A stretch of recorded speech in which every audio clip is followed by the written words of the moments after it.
मंत्रिपद न मिळाल्यानं भुजबळांच्या नाराजीचा स्फोट। जहां नहीं चैना वहां नहीं रहना म्हणत भुजबळांचे सूचक संकेत। बुधवारी प्रमुख पदाधिकाऱ्यांची बैठक घेत भूमिका जाहीर करणार।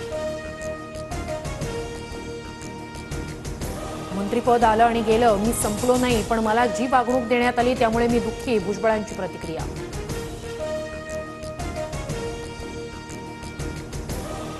अजित पवारांसोबत चर्चा केली नाही, त्यांच्याशी चर्चा करणं गरजेचं वाटत नाही। मंत्रिमंडळातून वगळल्यानंतर भुजबळांचा अजित पवारांवर निशाणा।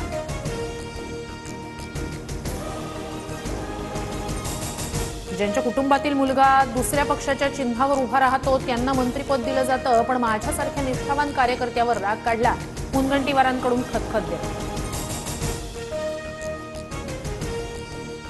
काही लोकांना मंत्रिमंडळात न घेण्यामागे पक्षाचा विशिष्ट मानस। केंद्रीय पक्षानं सुधीर मुनगंटीवारांबाबत काहीतरी विचार करूनच मंत्रिमंडळात घेतलं नाही। फडणवीसांची प्रतिक्रिया। नाव कट झाल्याचं दुःख नाही, पण विश्वासात घेऊन काम केलं पाहिजे। 2.5 वर्षांनी मंत्रिपद दिलं तरी मी घेणार नाही। विजय शिवतारेंची संतप्त प्रतिक्रिया।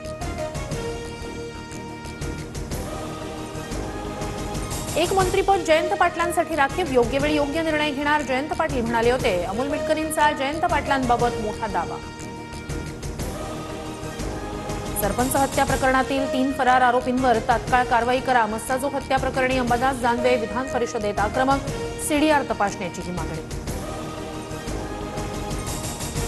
बीड सरपंच हत्या प्रकरणाचे धागेदोरे थेट मंत्र्यापर्यंत। गुंडशाही चालवणाऱ्याचा संबंध धनंजय मुंडेशी असल्याचा वडेट्टीवारांचा आरोप, तर मुंडेंनी आरोप फेटाळले। बीडमधील आरोपी कुठल्याही पक्षाचा किंवा जातीचा आहे याचा विचार केला जाणार नाही। गुन्हेगार कोणीही असो, सोडणार नाही। फडणवीसांकडून स्पष्ट। सोमनाथ सूर्यवंशीचं पार्थिव परभणीत दाखल। आंदोलक सोमनाथ सूर्यवंशीचा न्यायालयीन कोठडीत झाला होता मृत्यू।